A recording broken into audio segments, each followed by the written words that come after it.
So thank you. I'd like to first introduce Blade Fuller from University of Sydney, Sydney Conservatorium of Music, who's in his 4th year of study. Thank you.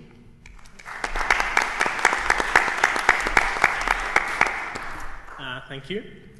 I guess I'm up here first, and I was going to talk to you about what I see as the benefits and limitations of the ePortfolio system, and specifically the PebblePad one that we're using here at the University of Sydney.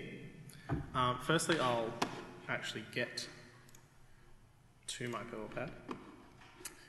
So when we first started using it, so for me that was in 2012. I don't know, did you use it in your first year here, guys? No, it was only second year, okay.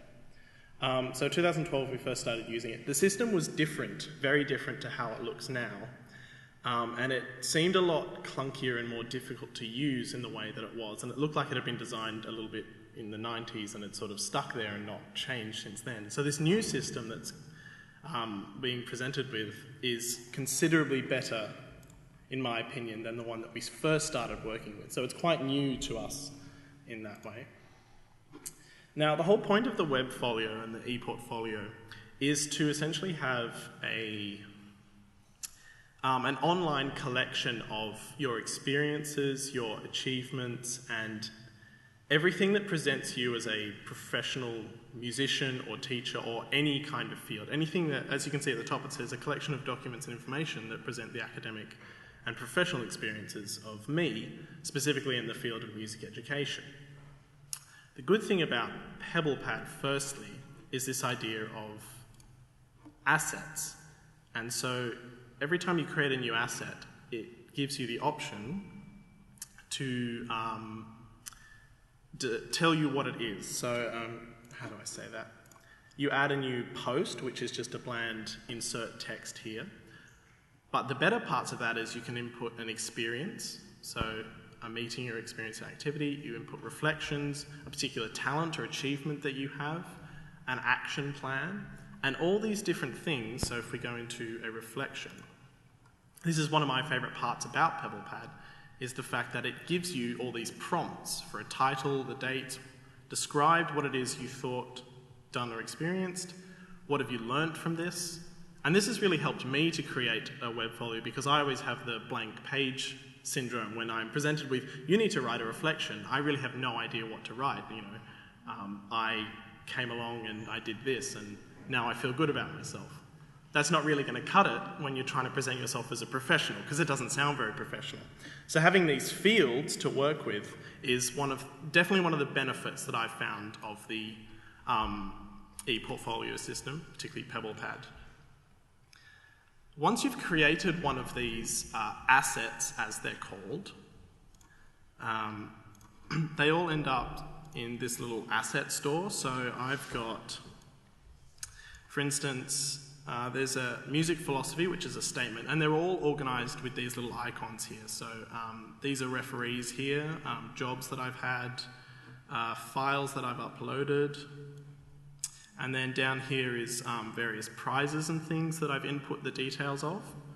And once you've got all those collected, for instance, you can build a CV on this website. And so you can create many different CVs depending on what you want to use it for. And you only input the information and the achievements or assets that you want to include. So I've got things like my qualifications, employment, because this would be a music education CV on my behalf. So I've got beliefs, all various achievements that and then my references.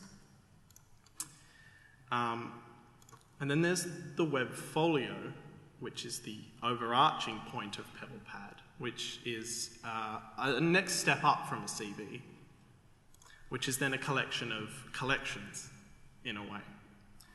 So it presents you as the person, and I've included my CV there. But I've also included my statement of what is sort of my current philosophy of music, and then you can just continually add new documents, such as this one, which is a presentation of a professional internship that I did last year where I travelled to a regional conservatorium. And you can just continually add to that, and it shows who you are and your development as a professional in whatever field you're using the webfolio from. Now, it's not a perfect system. That's one of the other things I wanted to say, is that I've found it quite difficult to get to use, and the old system made it quite tricky to actually do anything with this webfolio or CV or anything that you've created outside of PebblePad. But the new system certainly has a lot more functionality. So for instance, this is what my actual webfolio looks like. I've created backgrounds, I've created a banner, and you have the option to print it, certainly, to a PDF, which is just handy in itself, because then you're not just trying to figure out a way to share it electronically. You can have physical copies if you want. But you can also now email it to people and share it in that way. So I can see that the new changes to this system are really quite useful, and I can certainly see ways that it would be used a lot more than I could when I first started using it, when it seemed to me to be this really clunky piece of software that didn't allow me to sort of do what I wanted in any way. It has so much more freedom now, and I can certainly see that you can use this to prove to people that you are a professional and that you've had all these experiences, and that it's not just relying on you insisting that you're a professional. You have all this documented proof to present yourself professionally for, and it'll be there for a long time, and you can continually add to it and mix and match various assets and experiences so that you can present yourself as exactly who you want to be when you're applying for a job or professional development or anything like that. So that's what I see as the benefits of the PebblePad here, and I'm glad that this system has had an upgrade because I found it much easier to use since it has. A lot of these assets I actually have on my computer. Anyway, for instance, this professional internship document I had to supply for an assessment here, so then I decided to also upload it to PebblePad. But as far as I know,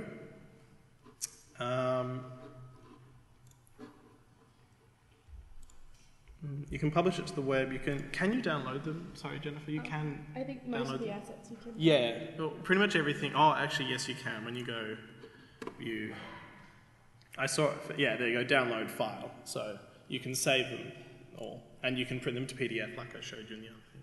We've had to add to PebblePad over the course of our studies here. So there've been a few different assignments, all from subjects under the music education umbrella, that we've had to add to this.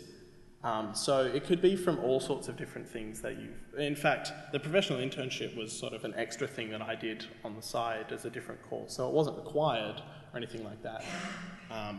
But I thought it was good because it showed some of my professional development. So this is from a range of different things, but all from my experience here so far at the Conservatorium.